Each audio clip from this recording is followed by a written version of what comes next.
9/6/2026 આજના મીઠા બાબાના મધુર મહાવાક્ય. મીઠા બાળકો, બાપની સાથે ઉડવાના માટે કમ્પ્લીટ પ્યોર બનો, સંપૂર્ણ સરેન્ડર થઈ જાઓ. આ દેહ પણ મારો નથી, બિલકુલ અશરીરી બનો. પ્રશ્ન છે, ઊંચી મંજિલ પર પહોંચવા માટે કયો ડર નીકળી જવો જોઈએ? ઉત્તર છે, ઘણા બાળકો માયાના તોફાનોથી ખૂબ ડરે છે. કહે છે, બાબા, તોફાન ખૂબ હેરાન કરે છે, આને રોકી લો. બાબા કહે છે, બાળકો, આ તો બોક્સિંગ છે. એ બોક્સિંગમાં પણ એવું નથી દરેક કે એક જ તરફથી વાર થતો રહે, એટેક થતો રહે. જો એક 10 થપ્પડ મારશે તો બીજો 5 જરૂર મારશે. એટલે તમારે ડરવાનું નથી, મહાવીર બની વિજય બનવાનું છે. ત્યારે ઊંચી મંજિલ સુધી પહોંચી શકશો. ગીત છે, દર પર આયે હે કસમ લે, દિલ હથેલી પર યે સુન લે, હમ ન જાએંગે. ઓમ શાંતિ. બાળકોએ ગીત સાંભળ્યું. જરૂર ગીતમાં કોઈ રહસ્ય સમાયેલું છે, જે રેકોર્ડ ખરીદીને બાપ બેસીને આનો અર્થ સમજાવે છે. આને કહેવામાં આવે છે, જીતે જી મરીને બાપ ના બનવું. બાપ ના બન્યા પછી ટીચર ના બનવું. ટીચરની પછી મેજોરિટી ગુરુ કરે છે, બધા ગુરુ બનાવે છે. ક્રિશ્ચિયન લોકો પણ જ્યારે બાળક પેદા થાય છે તો ક્રિશ્ચનાઇઝ કરે છે, ગુરુની ગોદમાં જઈને આપે છે. પછી પાદરી હોય કે કોઈ પણ હોય, પાદરી તો ક્રાઇસ્ટ નહીં થયા ને. કહેશે, એમના નામ પર અમે ક્રિશ્ચિયન બનીએ છીએ. અત્યારે તમે બાળકો પહેલા બાપના બનો છો, અશરીરી બનો છો. અમારું તન, મન, ધન જે કંઈ છે તે બાબાને અર્પણ કરીએ છીએ. જીતે જી મરે છે, અર્થાત અમે આત્મા એમના બનીએ છીએ. આ બુદ્ધિમાં રહે છે. જે પણ મારી વસ્તુ છે, મારું શરીર, મારું ધન, દોલત, સંબંધી વગેરે જે કંઈ છે, બધાને ભૂલે છે. મર્યા પછી બધું ભૂલાઈ જાય છે ને. એટલી મોટી મંજિલ છે. અમે અશરીરી આત્મા છીએ. આ પાક્કું કરવાનું છે. એવું નહીં કે તમે શરીર છોડીને મરી જાઓ છો. નહીં, આત્મા કમ્પ્લીટ પવિત્ર થોડી બની છે. ભલે બાપના બન્યા છો, પરંતુ બાબા કહે છે, તમારી આત્મા અપવિત્ર છે. આત્માના પંખ તૂટેલા છે. અત્યારે આત્મા ઉડી નથી શકતી. તમો પ્રધાન હોવાના કારણે એક પણ મનુષ્ય પાછા જઈ નથી શકતા. માયાએ એકદમ પાંખો તોડી નાખી છે. બાબાએ સમજાવ્યું છે, આત્મા સૌથી તીખી જાય છે, સ્પીડમાં જાય છે. એનાથી તીખું કઈ વસ્તુ હોતું જ નથી. આત્માથી કોઈ પહોંચી નથી શકતું. આત્માને કોઈ ઉડવામાં, ફાસ્ટ ભાગવામાં પહોંચી નથી શકતું. પાછળથી મચ્છરોની જેમ બધી આત્માઓ ભાગે છે. ક્યાં જાય છે? ખૂબ દૂર દૂર, સૂર્ય ચાંદથી પણ પાર. ત્યાંથી પછી પાછા નથી ફરવાનું. એમણે રોકેટ વગેરે તો જઈને, એમણે જે બધા રોકેટો બનાવ્યા છે એ બધા તો જઈને પાછા ફરી આવે છે. સૂર્ય સુધી તો પહોંચી નથી શકતા. તમને તો એનાથી પણ ખૂબ દૂર જવાનું છે. સૂક્ષ્મ વતનથી ઉપર મૂળ વતનમાં જવાનું છે. આત્માને પંખ મળી જાય છે. હિસાબ કિતાબ ચૂકતું કરી આત્મા પવિત્ર બની જાય છે. કયામતના સમયની મહિમા ખૂબ લખાયેલી છે. બધી આત્માઓને હિસાબ કિતાબ ચૂકતું કરીને જવાનું છે. અત્યારે તો બધી આત્માઓ મેલી છે, પાપ આત્મા છે. ભલે મોટા ગુરુ, સાધુ, સંન્યાસી વગેરે છે, સમજે છે અમે ગુરુ છીએ, અહમ બ્રહ્માસ્મિ, અહમ બ્રહ્મોહમ, અમે બ્રહ્મમાં પહોંચેલા છીએ. અત્યારે બેઠા અહીંયા છે, બ્રહ્મમાં પછી ક્યાં પહોંચેલા છે? અત્યારે તમે જાણો છો કે અમે આત્માઓ બ્રહ્મમાં રહેવા વાળી છીએ, પરંતુ ત્યાં કોઈ પણ જઈ નથી શકતું. બધી આત્માઓ અહીંયા જ પુનર્જન્મ લે છે. આ બેહદનો ડ્રામા છે. બધા એક્ટર્સને પાર્ટ ભજવવા ત્યાંથી આવવાનું જરૂર છે. બધાની આત્માઓ સ્ટેજ પર આવેલી છે. જ્યારે વિનાશનો સમય થાય છે તો બધા આવી જાય છે. ત્યાં રહીને શું કરશે? એક્ટર વગર પાર્ટ ભજવીએ ઘરમાં થોડી બેસી જશે. નાટકમાં જરૂર આવવું પડશે. ત્યાંથી જ્યારે બધા ચાલી જાય છે ત્યારે પછી બાપ બધાને લઈ જાય છે. બાપ કહે છે હું ભલે અહીંયા છું તો પણ આત્માઓ આવતી રહે છે, વૃદ્ધિને પામતી રહે છે. નંબરવાર. પછી તમે જશો પણ નંબરવાર. બધી તમારી અવસ્થા પર મદાર છે, એટલે તમારે મરજીવા બનવાનું છે. અમે આત્મા છીએ, આ નિશ્ચય કરવી એ મહેનત છે. બાળકો વારંવાર દેહ અભિમાનમાં આવીને ભૂલી જાય છે. દેહી અભિમાની ત્યારે રહેશે જ્યારે કમ્પ્લીટ સરેન્ડર હશે. બાબા, આ બધું તમારું છે, હું પણ તમારો છું. આ દેહ જેમ કે અમારી નથી, આને હું છોડી દઉં છું. બાબા, હું તમારો છું. બાબા કહે છે મારા બની અને બધાથી મમત્વ મટાડી દો. બાકી એવું નહીં કે અહીંયા આવીને બેસી જવાનું છે. તમારે પોતાનો ધંધો કરવાનો છે, ઘર સંભાળવાનું છે, બાળકોનો કરજો ઉતારવાનો છે. માતા પિતા, બાળકોએ કરજો ઉતારવાનો છે, ઋણ ઉતારવાનું છે માતા પિતાનું. એની સેવા કરીને એનું રિટર્ન આપવાનું છે. મા બાપની પાલનાનો કર્જ ચડી જાય છે બાળકો ઉપર. અત્યારે બાપ તમારી પાલના કરી રહ્યા છે. શરૂમાં જે પણ આવ્યા હતા બધાએ જડ સરેન્ડર કરી દીધું. પોતાની પાસે કંઈ નહીં રાખ્યું, સરેન્ડર કર્યું. એ ધનથી તમે બાળકો ભારતને સ્વર્ગ બનાવી રહ્યા છો. ભારત જ બિલકુલ પવિત્ર હતું. ભારતવાસીઓ જેવા પવિત્ર, સુખી કોઈ હોઈ નથી શકતા. ભારત સૌથી મોટું તીર્થ છે, જ્યાં પતિત પાવન બાપ આવીને આખા સૃષ્ટિને, પતિતોને પણ પવિત્ર બનાવે છે. અત્યારે આ તત્વ વગેરે બધા દુશ્મન છે.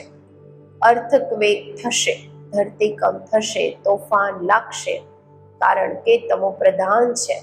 નેચરલ કેલેમિટીઝ આવશે, કુદરતી આપદાઓ આવશે, ખૂબ બહુ દુઃખ આપશે. આ સમયે બધી દુઃખની જ વસ્તુઓ છે. સતયુગમાં છે બધી સુખની વસ્તુઓ. ત્યાં આ તોફાન કે ગરમ હવા વગેરે કંઈ નથી હોતું.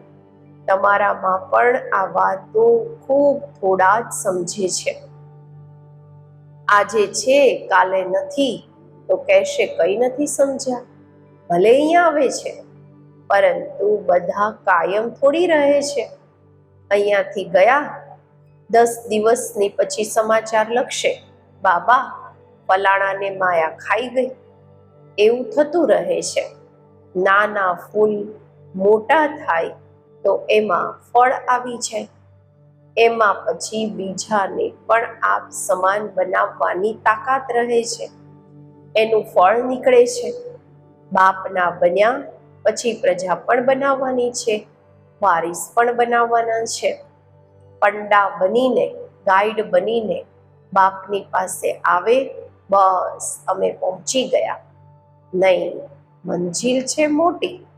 કહે છે માયાના તોફાન ખૂબ આવે છે. તમે બાપના બનો છો, તોફાન તો આવશે. કહે છે બાબા અમે તમારા હતા, તમારાથી વારસો લીધો હતો, પછી પુનર્જન્મ લેતા 84 જન્મ પાસ કર્યા, પછી આવીને તમારા બન્યા છીએ. હું તો તમારાથી વારસો લઈને છોડીશ. તો એવા બાપને એટલા યાદ કરવા પડે અને આપ સમાન બનાવીને ફળ આપવું પડે. નહીં તો માયા કેવી રીતે બનશે? માળા કેવી રીતે બનશે? બાપના વારિસ કેવી રીતે બનાવશો? પ્રજા પણ જોઈએ, વારિસ પણ જોઈએ, જે ગાદી પર બેસે. બાપની પાસે તો ખૂબ આવે છે, પછી ફારકતી આપી દે છે. બુદ્ધિનો યોગ તૂટ્યો, ખેલ ખતમ. ઘણા બાળકો બાબાને આવીને પૂછે છે, બાબા અવસ્થાને કેવી રીતે જમાવીએ, કોઈ તોફાન ન લાગે? આનો રસ્તો તો બતાવતા જ રહે છે. બાપને યાદ કરો, તોફાન તો લાગશે. બોક્સિંગમાં એવું ક્યારેય જોયું જે કોઈ એક જ થપ્પડ ખાતો રહે? જરૂર બંનેમાં જ હિંમત હશે. 5 થપ્પડ જો એક લગાવશે તો 10 બીજા પણ તો લગાવતા હશે. આ પણ તો બોક્સિંગ છે. બાપને યાદ કરતા રહેશે તો માયા ભાગતી જશે, પરંતુ ફટથી તો નહીં થશે. માયાથી કુસ્તી લડવાની છે. એવું નહીં સમજો માયા થપ્પડ નહીં મારશે. ભલે કોઈ પણ હોય, મોટી બોક્સિંગ છે, ખૂબ ઘણા તો ડરી જાય છે, બી જાય છે. માયા એકદમ નાકમાં દમ કરી દે છે. યુદ્ધ સ્થળ છે ને, બુદ્ધિ યોગ લગાવવામાં માયા ખૂબ મોટા વિઘ્ન નાખે છે. મહેનત બધી યોગમાં છે. ભલે બાબા કહે છે જ્ઞાની તો આત્મા મને પ્રિય છે, પરંતુ એવું નહીં માત્ર જ્ઞાન આપવા વાળા પ્રિય છે. પેલા યોગ તો પૂરો જોઈએ. બાપને યાદ કરવાના છે. માયાના વિઘ્નોથી ડરવાનું નથી. વિશ્વના માલિક બનો છો ને, બધા બનશે. 16,108ની માળા ખૂબ મોટી છે. અંતમાં આવી જઈને પૂરી થશે. ત્રેતા અંત સુધી કેટલા પ્રિન્સ પ્રિન્સેસ બને છે? કંઈક તો નિશાનીઓ છે ને. 8ની પણ નિશાની છે, 108ની પણ નિશાની છે. આ બિલકુલ રાઈટ છે. ત્રેતા અંતમાં આટલા પ્રિન્સ 16,108 રાજકુમાર રાજકુમારીઓ હોય છે. શરૂમાં તો નહીં હશે, પહેલા થોડા હોય છે, પછી વૃદ્ધિ થાય છે. આ બધું બને અહીંયા છે. ચાન્સ ખૂબ સારો છે, પરંતુ મહેનત ખૂબ છે. ગીતમાં પણ કહે છે ક્યારેય નહીં છોડીશ, મરી જઈશ. બાબા આ તન મન ધન બધું તમારું છે. અમે અશરીરી બની તમને યાદ કરીએ છીએ. બુદ્ધિયોગ તમારી સાથે લગાવીશું. બાબા પછી કહે છે આ બધું તમને તમારા બાળકોના માટે છે. બાળકો કહે છે અમારું બધું તમારું છે. કહે છે ને, આ બધું ભગવાને આપ્યું છે. હવે બાપ કહે છે આ બધું ખતમ થઈ જવાનું છે. તમારી પાસે શું છે? આ શરીર પણ ખતમ થઈ જશે. હવે હું પછી તમને બદલી કરી દઉં છું, ટ્રાન્સફર કરી દઉં છું. માત્ર એક્સચેન્જ કરે છે ને. તો બાપ કહે છે, બાળકો અશરીરી બનો, મને યાદ કરો, બુદ્ધિથી બધું સરેન્ડર કરો. રાજા હરિશ્ચંદ્રની કથા છે ને, બોલ્યા અમાનત રાખી દો. બાપ કહે છે આ બધા શાસ્ત્રો વગેરેનો સાર તમને સમજાવું છું. મેં જ તમને બ્રહ્મા મુખ દ્વારા રાજા રાણી બનાવ્યા હતા, પછી ફરી અત્યારે બનાવું છું. ક્યારેય પણ મનુષ્યને ગીતા સંભળાવી, રાજયોગ શીખવી, રાજા રાણી બનાવી ન શકે. પછી ગીતા સાંભળવાથી શું ફાયદો? બાપ કહે છે હું પોતે કલ્પ કલ્પ આવીને તમને સ્વર્ગના માલિક બનાવું છું. અમારા બનશો ત્યારે તો વારિસ બનશો ને. તો જેટલા યોગમાં રહેશે એટલા શુદ્ધ બનતા જશે. બાબા આ બધું તમારું છે, અમે તો ટ્રસ્ટી છીએ. તમારા હુકમ વગર અમે કંઈ પણ નહીં કરીશું. બાબા આ બધું તમારું છે. બાબા કહે છે શરીર નિર્વાહ કેવી રીતે કરવાનો છે એ પણ મત લે છે, બાબાની સલાહ લે છે. અક્ષર કરીને ગરીબ જ પૂરો ચાર્ટ આપે છે, પોતામેલ આપે છે. સાહુકાર તો આપી ન શકે, સરેન્ડર થઈ ન શકે. કોઈ વિરલા નીકળે છે, જેમ એક જનકનું નામ છે. બાળકો છે, જોઈન્ટ પ્રોપર્ટી છે, તો તે અલગ કેવી રીતે થાય?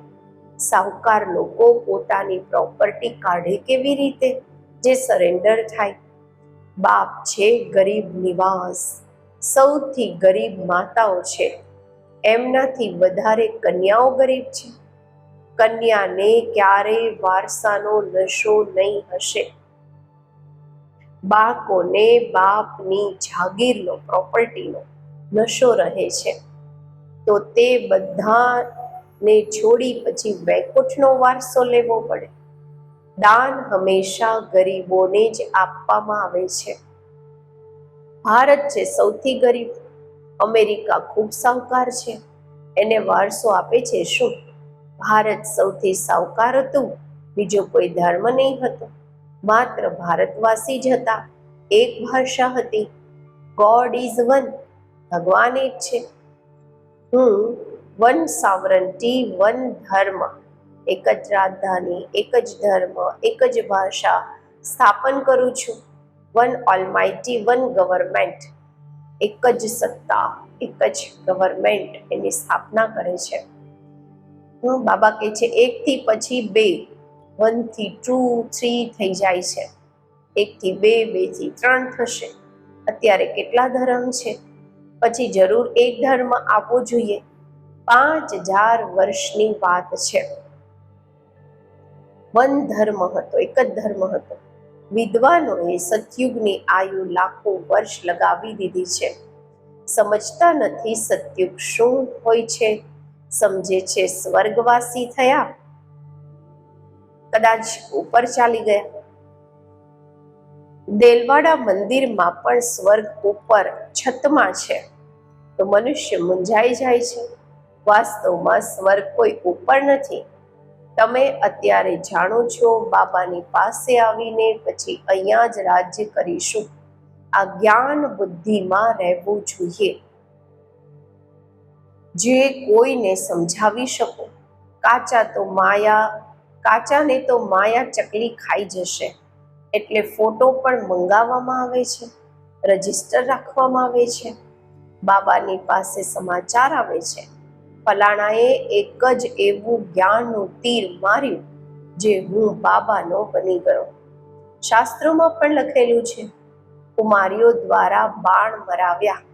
અરે બાપને કેમ ભૂલ્યા છો? આને જ્ઞાન બાણ કહેવામાં આવે છે.